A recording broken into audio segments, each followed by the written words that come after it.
The area that we're in has one of the highest concentrations of abortion clinics that I've ever come across. We have developed what we think is sort of a new idea in pro-life. Initially, there were crisis pregnancy centers, which had little medical personnel. And then the second wave was crisis pregnancy centers where there was an ultrasound machine with a nurse who might do the ultrasound. And I thought that what we really needed was a medical clinic whose primary function was to save babies from abortion. We're blessed to work with some of the busiest crisis pregnancy centers in the country, and they send us the patients so that we can do an ultrasound and let the mothers get in touch with their babies. Hello, my name is Louisa Day. I'm the director and founder of Guadalupe Pregnancy Services. I'm here with my colleague Judy Seiki. She's one of our board members, and this is Guadalupe Pregnancy Services. And it's so important to understand what Guadalupe Pregnancy Services focuses on. Counseling, education, and resources for our clients who are pregnant, who have an infant or a child who is up to age 3. And it's really important to take care of the mother, whether she's single, married, doesn't matter what the condition or state of her life is, we're here for her and her babies. When a mother comes to Guadalupe Pregnancy Services, she can expect to receive assistance with counseling, education, and resources. And the resources are abundant. It could be a referral for housing, it can be a referral for a doctor, it could be a referral for domestic violence. I mean, it's a huge array of resources that we have. But we also provide the babies with supplies. We provide the mom with supplies for herself under our Talents program. So we're here for you, and you're here for us. And we're here doing Works of Mercy. Works of Mercy at Work is our little logo. We were instrumental in getting the ultrasound machine for Dr. Baggett, so we're very touched and blessed that we were able to do that, and which is why we're here. And it's just a beautiful relationship with the Knights. We love the Knights. I'm Robert Castillo, Grand Knight for the St. Anthony's Find the Lost Council, 15089 in San Gabriel. This year we had a fireworks stand where we were able to raise funds. We were pretty successful. As a Brother Knight and as a Grand Knight, it's a blessing to work with men that are just pro-life, pro-family, and we're able to provide funding to Dr. Baggett and GPS for the ultrasound machine, and that's, saving babies. It's what it does, and that's what we're all about as an organization and as our faith dictates.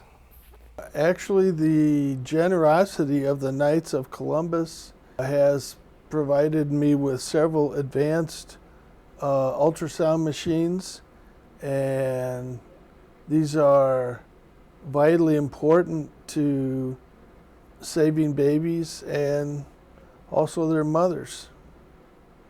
This is such a blessing. It has everything that I could wish for and even more. It has a vaginal ultrasound 3D, so that when I talk about a baby jumping and dancing, we can really show it. Very early in pregnancy, we can see heartbeats as early as 5 weeks in pregnancy. And we have a large screen so that when we magnify it, the woman can clearly see a large beating heart of our baby, and we have a good audio. She can hear a strong, vibrant, healthy heartbeat from her baby, which is beating with love for its mother and father. We have a 3D abdominal probe so that we can show the baby's face, and we have a special 3D two-planar probe which is used to investigate complicated birth defects, so that if someone else would say, you know, this baby has a birth defect, we think it needs to be aborted, we could say, well, actually, that's not the only way to do it, and we don't think it needs that. My work with Down syndrome goes back to about 1996, and I have been doing research in that area for many years. Without Dr. Baggett, I don't know how my baby would have turned out. My story before Dr. Baggett was that I was having a child with Down syndrome, and I had a lot of anxiety, and I wanted the child to be healthy, so Dr. Baggett helped by giving me vitamins and natural progesterone, and my child came out pretty healthy. I see a big difference in my child who has Down syndrome and other children who have Down syndrome. I see that my daughter is more aware, more alert. She has no health issues, thank God. I work with special needs adults, and I have a couple of Down syndrome adults in their 20s or so. I can see that my daughter, she's only 8 years old, and her speech is a lot better than some of my 20, 25-year-old Down syndrome students. This is my daughter, Trinity Padilla. Hi. Trinity, you've been a blessing in my life. I was afraid to have you at first, but you've brought joy to my life, complete joy, and I love you.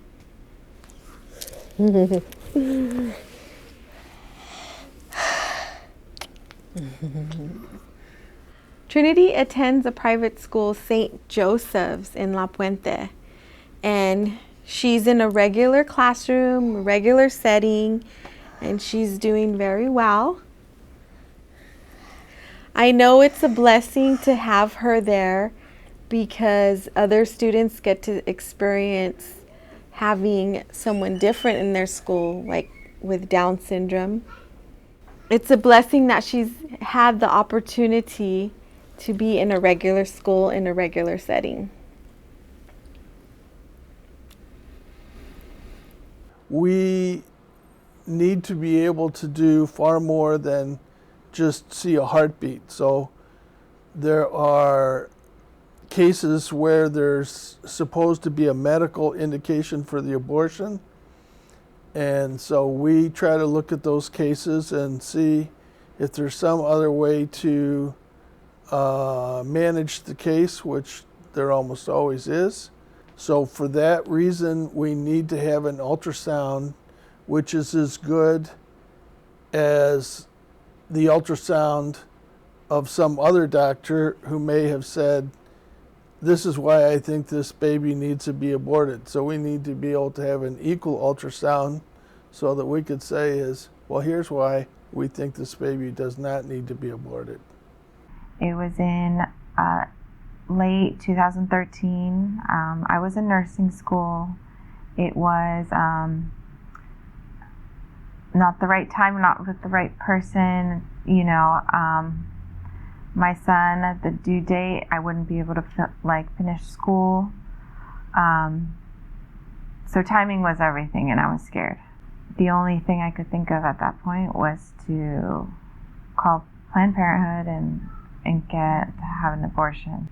I just wanted the time to go quick, so I laid down for a nap, and I woke up I have to give it to that God, you know, while I was sleeping, just told me, try to see if it's possible to reverse what I just did. So I Googled, it was around like 7 o'clock, I Googled, is it possible to reverse the abortion pill? And something came up, and it was a hotline, and I called, and Liz answered the phone at the time. I said, I just remember answering, I'm like, is it true? And she said, like, is what true? I said, is it true that you can reverse the abortion pill? And she said, yes. A few years ago, I heard it from Dr. Delgado and his group in San Diego on their program to reverse the abortion pill by giving natural progesterone. And we have done hundreds of those cases, and they're very rewarding cases. About half the time, the baby will miscarry due to the effects of the abortion pill. But the other half of the time, those babies are smart and strong and healthy and wonderful. So she called back. She said, I have a doctor in LA that will meet you, but you have to go now because time is of the essence. So it's 10 o'clock at night then. I mean, it's all happening pretty fast. I'm kind of skeptical, and I told my mom, I found an abortion reversal, and this doctor is going to meet with me right now. And I believe it was Garfield Medical Hospital. And we met him. It was, you know, he told you I was going to give you a bunch of progesterone to counteract because the pill was stopping the progesterone. So he gave it to me, and he said, meet me in 3 days, and we'll see if it works and see how your baby's doing. So 3 weeks after conception, the heart starts to beat according to embryology textbooks, and as soon as it does, we can see it. In fact, on occasion, I even see them earlier than what it says in the embryology textbooks. I came 3 days later, and he said, we're going to do an ultrasound, and we did the ultrasound, and he found my son with, and he found his heartbeat, and what he did, you know, he connected me with my son. He drew pictures on the ultrasound, like, this heart beating is for you, Mom. Like, I still have those ultrasound pictures with Dr. Baggett, like, this is your baby, and this is the heartbeat, and he loves his mom, and yeah, so I mean, that was and he said he was going strong, so the outcome looked really good. It was extremely important. It made everything tangible, like, this is real, because before it was just a test telling me I was pregnant, it was a clinic just giving me a pill, but this was Dr. Baggett helped illuminate that this is a baby, and there's a baby inside me, and he's growing, and he's alive, and he's hanging in there. So he had it on a big screen to make sure, you know, yeah. The ultrasound machine and Dr. Baggett have been a blessing, you know, in my life and in my son's life, blessings that I could never imagine when I first came into this office. The ultrasound basically showed me my son, which I believe even at the clinic they didn't even let me see my son before they gave me the abortion pill. So that was the first time that someone loved my son. Between the ultrasound machine, you know, and Dr. Baggett, I as the mom was able to see and connect with my son on the first time, seeing him in my womb, in my body. And I wouldn't have had any of that without them. Yeah, my blessing is my son, Elijah Gabriel. This guy right here, he's the biggest blessing. Oftentimes women come to us, they may be pressured or forced, or they think they're being forced to have an abortion. And it's a upsetting time for them. Many of their friends are urging them to get an abortion. And if we can show them an ultrasound, when they see the baby jumping around, playing inside their womb, and the baby's heart beating with love, then that may inspire them that this is their child and that this child is a blessing from God, a wonderful blessing. And indeed, they are wonderful blessings.